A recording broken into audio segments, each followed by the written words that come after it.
ఈరోజు వాక్య ధ్యానాంశము దేవుని స్వరము. హెబ్రీ పత్రిక 3:8.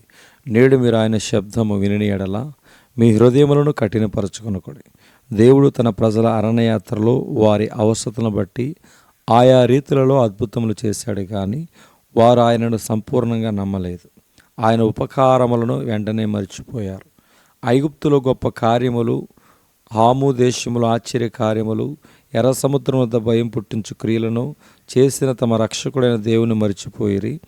దేవుని స్వరమును బట్టి మనలోని రాతి గుండె తీసివేయబడాలి, అది మాంసపు గుండెగా మార్చబడాలి. అయితే నేడు అలాగూ జరగట్లేదు. ఐగుప్తును పరిపాలించిన ఫరో వలె ఇటువారు తమ హృదయమును కఠినపరుచుకుంటున్నారు.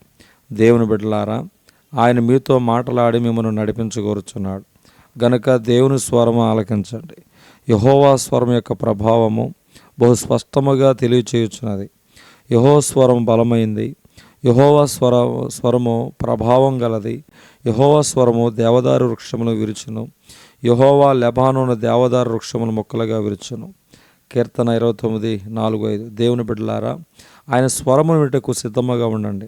ఏదైనా తోటలో దేవుడు చల్లపోటను సంచరించును. ఆదాము అవ్వ ఆయన స్వరం వినిరి. ఆదికాండం 3:8. దేవా, నా దేవుడు నీవే, వేకువని నేను వెతుకుతును అని దావీదు పాడెను. కీర్తన 63:1. ఆనాడు ఎలీషా ప్రవక్త తన దేవుని సన్నిధిని నిలవబడియుండు అనుభవం గలవాడయుండెను.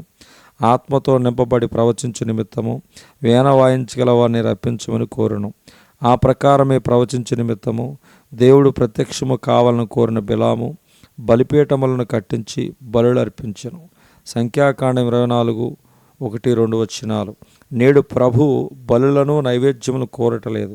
విరిగిన మనసే దేవునికి ఇష్టమైన బలులు. దేవా, విరిగి నలిగిన హృదయమును నీవు ఆలక్ష్యము చేయవు. కీర్తన 51:17.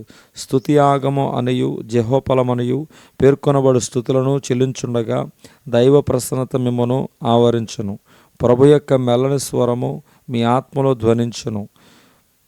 1 రాజులు 19:12. మెరుపు ఆగిపోగా మిక్కిలి నిమ్మలముగా మాటలాడు ఒక స్వరము వినబడును. దేవుడి దిన వాక్యం దేవుడు దీవించునుగాక. ఆమేన్.